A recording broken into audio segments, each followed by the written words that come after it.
It's The Local Show on News Radio 570 WSYR, a service of Safe Harbor Wills and Trusts and Geddes Federal Savings and Loan.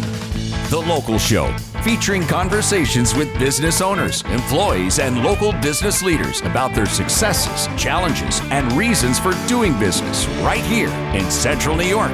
The Local Show is locally produced by Zoey Advertising. Now, your hosts, Tom and Steve. Back into it, back at it, and you have found your way onto 570 WSYR 106.9 FM if you're on the FM dial, and YouTube, which is YouTube. So I just want to say welcome back. The second hour of the Local Show. Isn't that what you usually say? Something like that? Yeah, I do. Well, I am, because this is hour number 2. There we go. Okay, just wondered. So we're going to have some engaging interviews with Joe Scripa. I don't know how engaging that'll be. He's the owner of the Scripa Group. And then Ruth Ann Raposa is the executive director of Elmcrest Children's Center. Mark Bullis, owner of Bull and Bear Roadhouse, and Natasha Schmidt, co-owner of Rubber Stone, New York. So it does get better. After Joe. Yeah, after Joe. Yeah, it definitely gets better.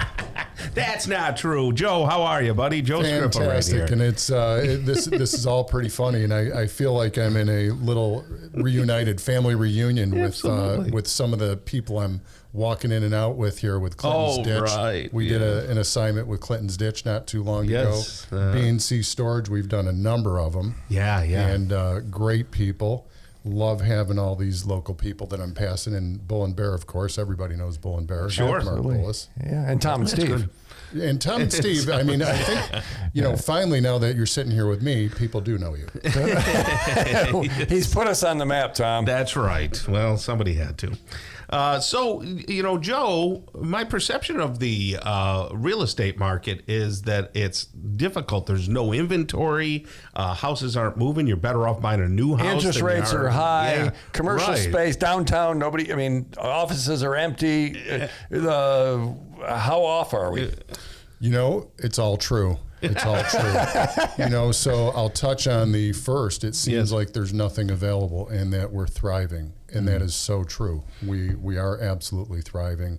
The struggle for some, especially from my side, either in the brokerage community, residential real estate agents, or even commercial brokers and agents, are suffering from a lack of inventory, which means a lot of stuff has sold and a lot of people have made money. What are the stories we're hearing about houses?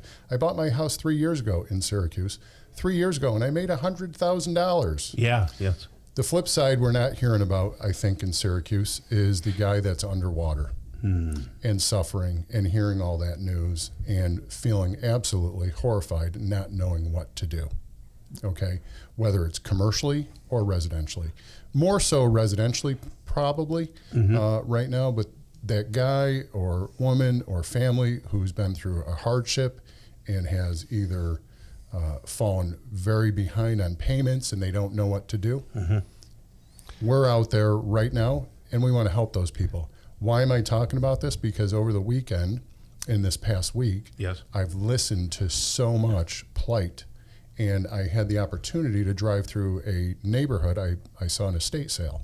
And in that neighborhood, it was, one of those working man neighborhood for sure. Right. Okay, smaller homes, probably 1,000 square feet to 1,500 square feet, like where we grew up. Yeah.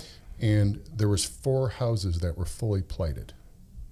Those people aren't. What do you mean by plated? Plated. There's just they're falling in. Falling in. It's you can see the lack of care, and usually that starts with a lack of income. Right. And you think about those people, and I'm going to tell you, when I started in real estate, it was actually 23 years ago, I started by purchasing homes from people that were in those situations. And we did our very best, and we learned a lot about helping people get out of those situations and letting them have some dignity before being foreclosed and absolutely ruining their credit for the rest of their lives. And then we moved on to doing that in commercial real estate.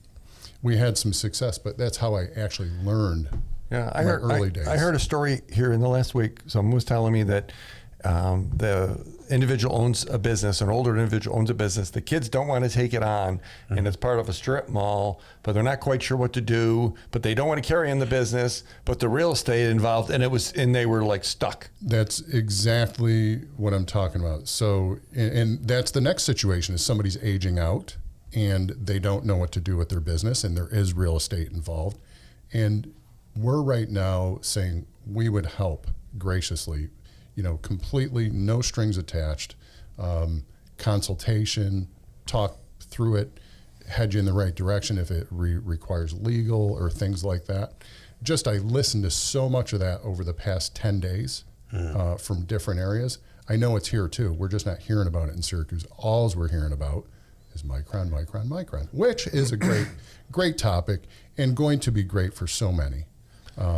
But we just can't forget the rest of our community. When is it going to be great for my wife so that we can make as soon as we houses for sale, right? see some bulldozers moving and creating some new lots. Think about this: you bought a house and you got 2 7/8 interest.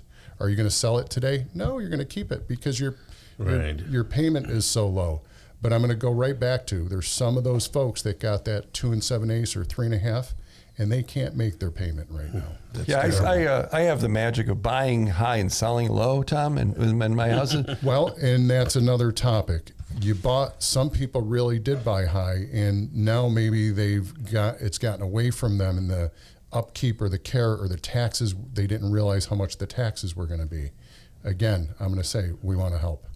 If nothing else, just a little counsel, a little hug, and say, it's not that bad. There's a place to start.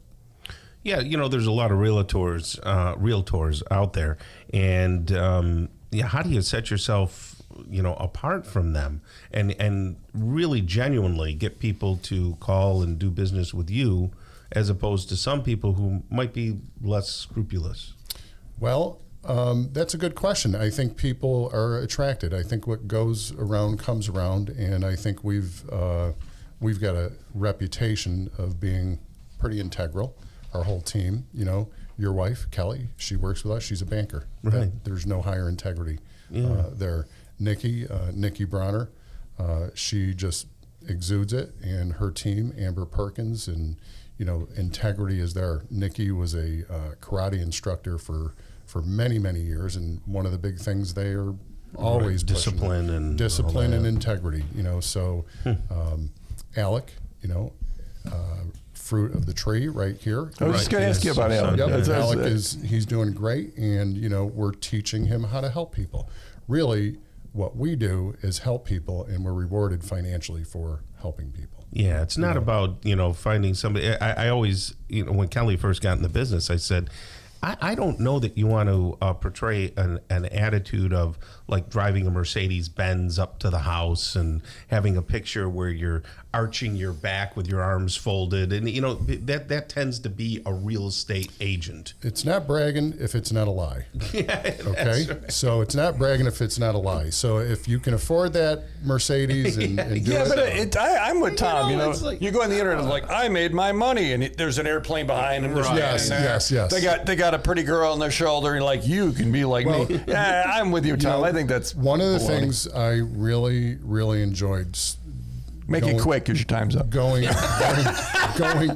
from what I did previously to real estate. Yes. My first few transactions felt amazing to help somebody and get paid for it. Right. Yeah, there's nothing wrong with a fair, compensation for what you do. But Joe Scripa, the Scripa Group, scripagroup.com. If you want to talk to Joe or somebody in his office, 452-1200, right, Joe? It's an easy one. 452-1200. Scripa Group. Always a pleasure, Joe. Take care now. Yes. Okay, have a good rest of the day.